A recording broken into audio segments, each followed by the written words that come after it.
Good day guys, Mark here again at welcome sa channel natin. Today is ipapakita ko lang or papaliwanag ko sa inyo yung mga feature, yung function ng ating portable air conditioner just in case na meron din kayong ganitong unit. Okay, so yan nakasaksak guys and power muna natin. So yan yung power mode. Ang mangyayari dito guys is kung ano yung huling setting na sinet nyo sa aircon is yun din yung unang lalabas. Kunyari, naka-cool mode or naka-fan mode. Pag pinower nyo yan, yun yung setting pa rin na lalabas. So, currently, nasa dry mode tayo, naka-high yung fan. So, yung dry mode, guys, is ideal to pagka maulan, mahamog sa environment na sa labas. Okay?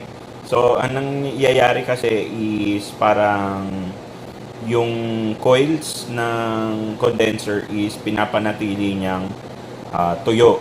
So, parang ang feels kasi niyan, kunyari, sa labas is let's say 23 degrees. Ang ginagawa ng aircon is pinapalamig lang niya ng konti. Kunyari, 23 sa labas. Ang gagawin ng aircon is i-adjust niya yung temperature niya, let's say gagawing 20 to 21, ganyan. Basta malamig lang siya ng konti compared sa labas. Ang anong advantage nun? Ang advantage nyo guys is, kumbaga hindi tuloy-tuloy yung pump ng compressor. So, mas tatagal yung lifespan niya and also matipid din, mas matipid sa kuryente kasi nga hindi tuloy-tuloy yung pag-operate ng compressor. Next naman is yung fan mode. Yan, yung fan mode naman guys is parang electric fan. Parang electric fan lang din. So, hindi mo ma-adjust yung temperature niya.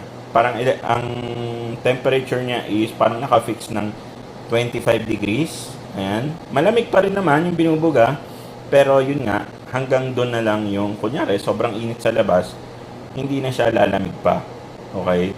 So, yung fan speed, ito lang naman yan kung gusto nyo malakas yung buga ng hangin, gusto nyo sakto lang, or gusto nyo mahina. Okay? So, ang next mode is yung cool mode. Ayan. Yung cool mode is yung parang typical function ng aircon natin. Tuloy-tuloy lang yan na buga ng malamig.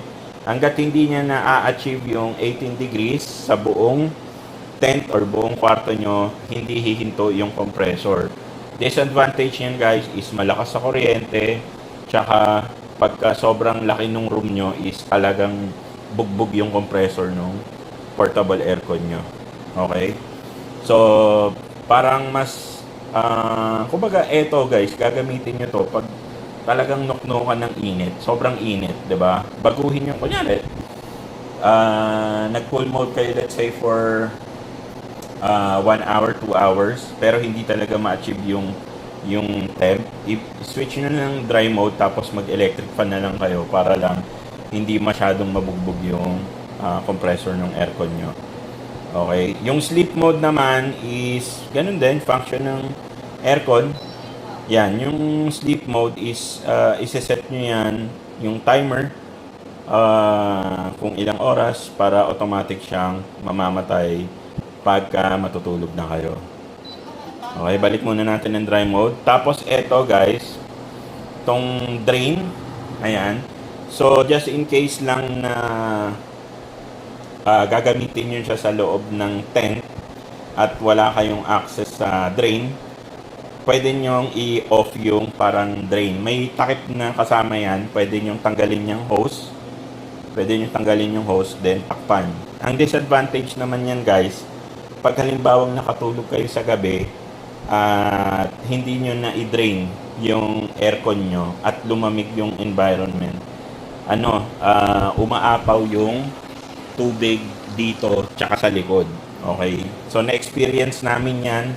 Buti na lang nakapatong siya sa parang crates na ganito kaya hindi umapaw yung tubig sa looban ng tent namin. So, mas maganda pa rin talaga na nakabukas yung drain nyo all throughout para hindi kayo mag-iisip na babahain kayo sa loob ng tent.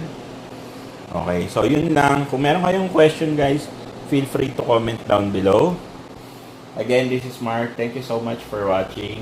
Kita-kits sa susunod na video.